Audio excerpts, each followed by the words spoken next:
Bonjour à toutes et à tous, je suis ravi d'être avec vous aujourd'hui, je m'appelle Maxime. Effectivement, je suis en charge des sujets de mesure chez Google, un sujet un peu moins sexy que l'intelligence artificielle, mais ça dépend pour qui, pour les marketeurs de la salle, c'est tout aussi sexy. Et effectivement, j'ai la chance d'introduire la prochaine session qui sera animée par Sarah, qui va vous parler de data et d'intelligence artificielle et de comment l'intelligence artificielle permet d'améliorer le parcours d'achat.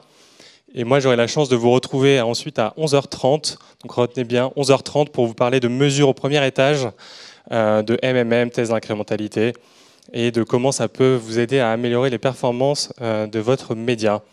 Voilà, merci de m'avoir écouté. Et Sarah, the floor is yours.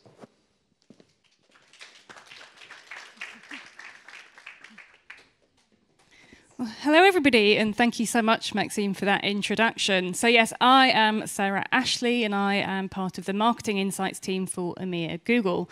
And I hope over the remainder of the next 10 minutes I can inspire you around some of the ways that AI is poised to bring more joy and less regret to consumer decision-making. Now, the reason, actually, let me take a step back. Let me just clarify. The reason why I think that is really important today is that we are in this moment where lots of businesses, lots of articles and reports are talking a lot about AI in terms of business transformation and the operational benefits of AI. Now, of course, that is incredibly important, but I do believe also that some of the AI applications that will have the most impact and the longest staying power will be the ones that drive genuine benefits for consumers. So I'm going to show you a little window into my world of consumer research today, and I'll kick things off with a few statistics for you. Now, each of these comes from a piece of research conducted with Ipsos Mori. We spoke to over 18,000 consumers all around the world, 18 markets, including France. And we asked people about how they're making decisions and buying things today. And I wonder if any of these numbers surprise you at all. So the first number here, the percentage of people who have felt overwhelmed making a decision recently.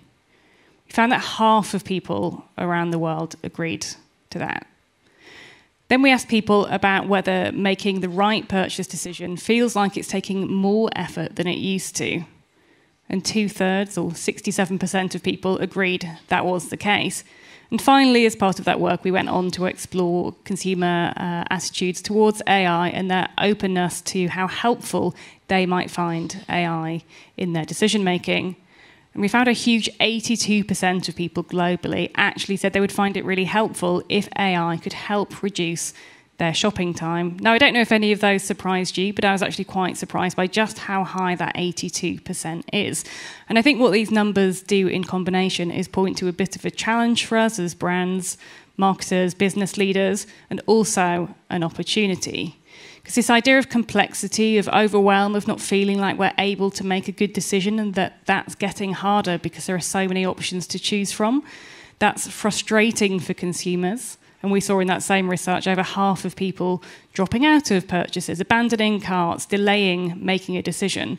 And that, of course, is costly for businesses if people never go on to make that purchase, and or perhaps they do buy it, but it's not quite the thing they wanted and they end up returning it.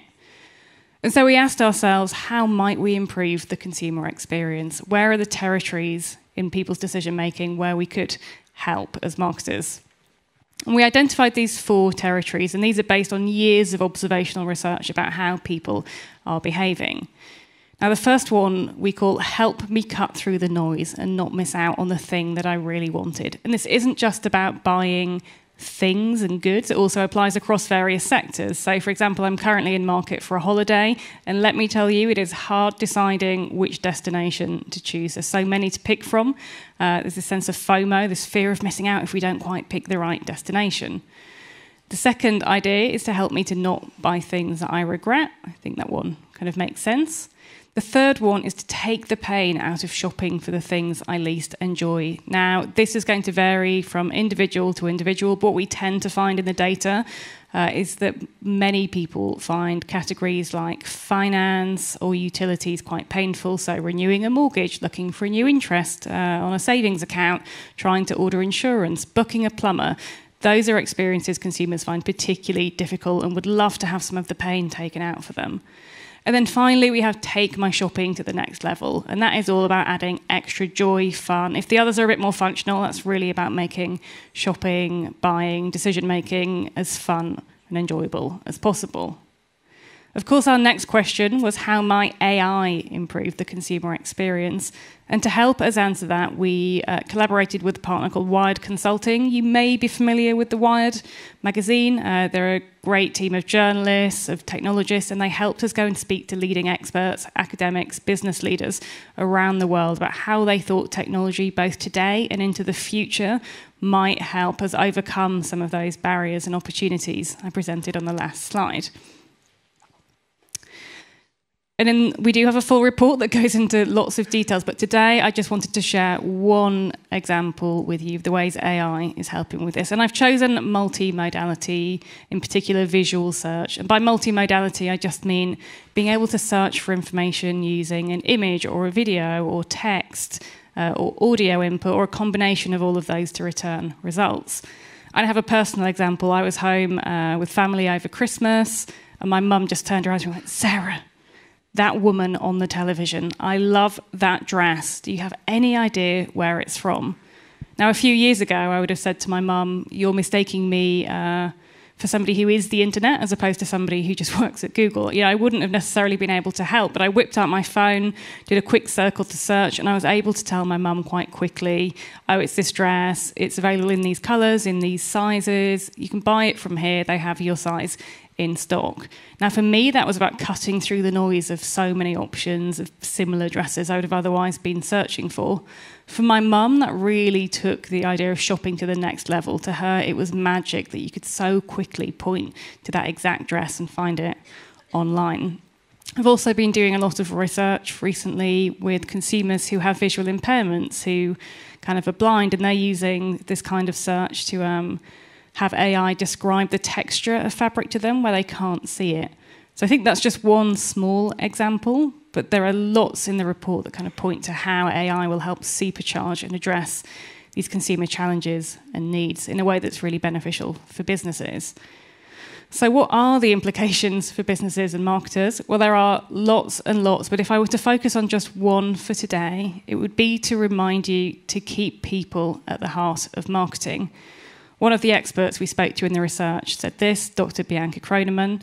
She said that the biggest risk of AI adoption is losing the human centricity in it, that we forget who is at the heart of the marketing process, which is people. If we don't use the technology to serve the consumer, we will lose the consumer. Now, if you'd like to know more about the research, and I hope I've just whet your appetite and that you would, please feel free to scan the QR code. You can access the full report, much more of the data, more of the stories and experts from the Wired team.